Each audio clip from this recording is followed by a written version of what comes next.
YouTube fam, how y'all doing? It's your Uncle Tim. This is Uncle Tim Rants and Reviews, the channel where I rant and I review. First of all, thank you for watching. Thank you for all the love and the support, and thank you for all the positive energy. This is not just a channel. This is a community of collectors talking about things dealing with collecting. Fam, and to everybody that went over to Facebook, joined the group Uncle Tim Rants and Reviews, showing up and showing out, I just want to say thank you. That means a lot to me, fam. You know, a lot of you all ask me, what does collecting mean to me? What does collecting mean to you, Uncle Tim? What collecting means to me? It's a safe space. It's a place where I can go and just relax, move shit around, dust stuff. A lot of you all ask, what do I use to dust? I use the duster. I take stuff down most of the time and just dust. It takes a long period of time. It takes sometimes 2 or 3 days. Or sometimes when I have it, I use compressed air. It just blow the air off, blow the figures, you know, with the compressed air, and just go from there. But you know what this hobby means to me, it's a place where I could just go and relax and just, you know, not care about everything that's going on in the world at that moment. But again, the world plays a part into your hobby because it all coincides. Money and every damn thing else, the availability of the stock and stuff like that. The distribution between chains and things like that. It all plays a part into collecting, fam. This is why I said each collector is different. We are not all the same. We're not all on the same wavelength.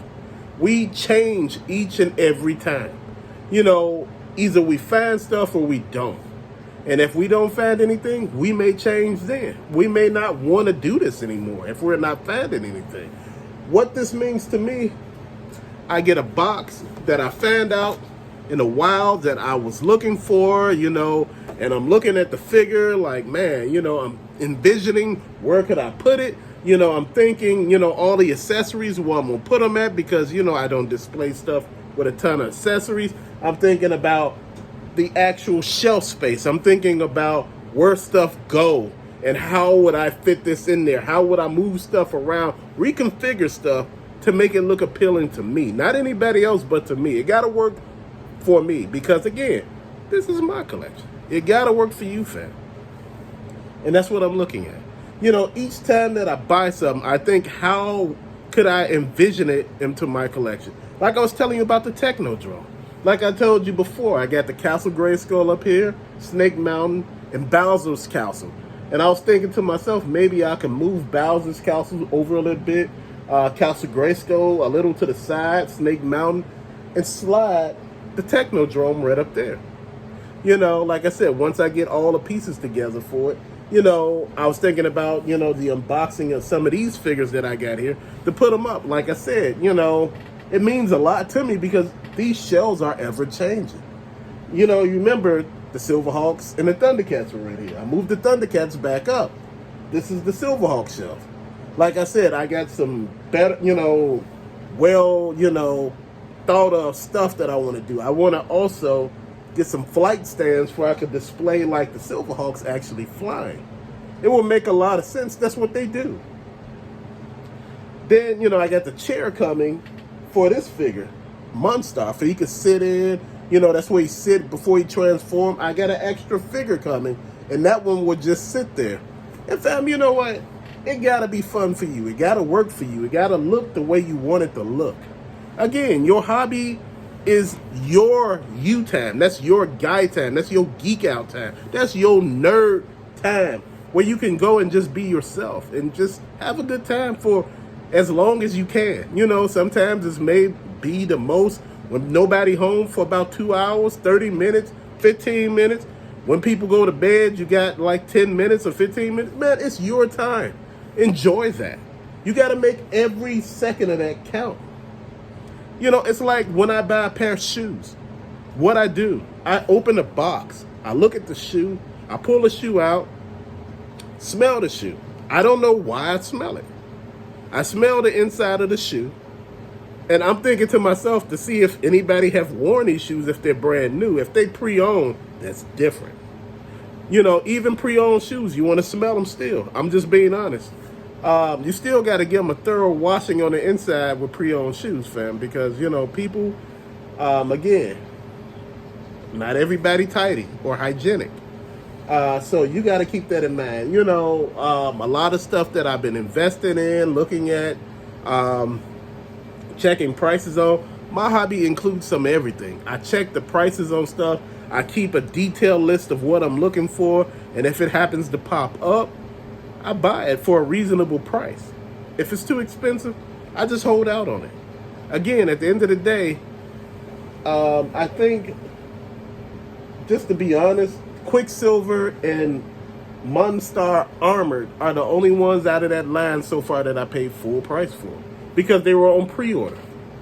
As I look at it, man, even when I'm sitting here playing my video games, I buy games that actually I like and I enjoy. I used to be a completionist. You know, I used to buy each wave of toys, or, you know, I try to complete video game sets like the Super Nintendo, the NES, the 360, the regular Xbox games, GameCube, shit like that, PlayStation. I was doing all that at first, and after a while, I started realizing the NES games. I'm like, I had Coleco and Atari, and I wasn't playing none of that stuff. So I stopped buying stuff that I don't play. But my thing is, if it's something that I'm buying now and I'm using digital, I buy stuff that I like. I don't just buy random shit anymore. Again, I don't have the time, space, or any damn thing else for that. Your hobby's supposed to bring you joy overall. It brings you a ton of frustration. Sometimes you don't have the money to get the stuff that you want to get. There are things that pop up every time, you look around. A whole new wave of figures that look amazing. Shit, new other stuff that pop up, and you just sitting here just beating your chest like, you know what? I need to get some of this. But you do. Then what you do next? You say, I'm going to get the next piece. Then you do that. Like I said, you keep moving and you keep moving, you keep doing it until, it's where you need it to be. Fam, this is why with this hobby right now, I'm looking at it from a different standpoint. I'm enjoying it. Like I said, if I run out of space, that means either trying to cram more up, or just look, it might have to come down. That shelf, either I'm going to pull some figures off to get it the way I want, keep the ones up there that I really like, because I did it with the Marvel Legends. I did it with some of the DC Multiverse. I did it with the Transformers that's behind me. I did it with Masters of the Universe. I did it with some of the G.I. Joe. A lot of those ain't up. Because, again, you only got so much space, fam. A lot of the video games, you see them over here, and y'all ask, do I play that stuff? Yes, I do. But, it's not like it used to be.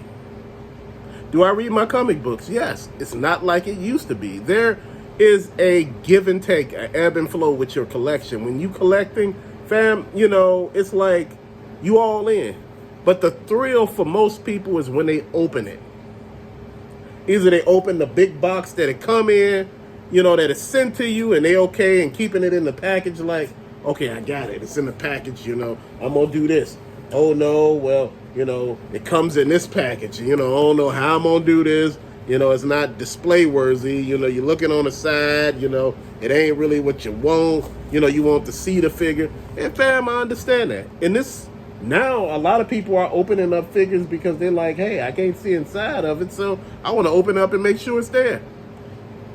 Things change. Your collecting style changed. I used to be an inbox collector.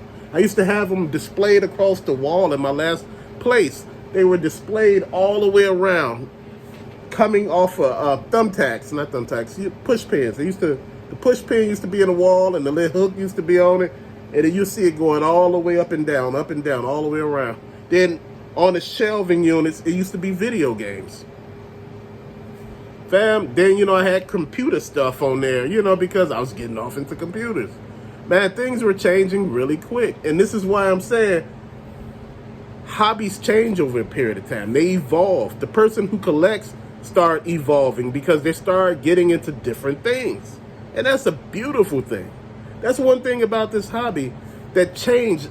I changed. I was an inbox collector. Now I'm an out-of-box collector. Maybe I go back to be an inbox collector. Who knows? But, that's the thing that I like, that it changes. And that's a good thing.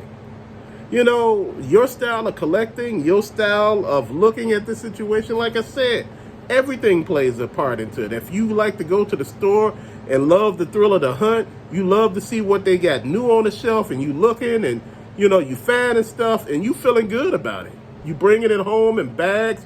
You know, it may be still sitting there on a stool or something, and you like, I'm going to put it up a little later, but you feeling good about finding it. Because lately, you know, some of us say we can't find nothing. But, you know, we finding stuff and, you know, we feeling some kind of way about it. Whether eBay, Mercari, Amazon, whatnot, shit, in store, you know, it's a lot. And see, this is what affects collectors, you know, your ability to collect. If you can't collect nothing, you feeling some kind of way. You like, man, I'm a collector that don't have shit to collect. But see, this is what I'm looking at, fam, and this is how I want you all to take a look at it. Your style of collecting, what the hobby means to you, it's all different. It's different for each type of person. Different strokes for different folks. Real talk, fam, but till later, thank you for watching. Peace out.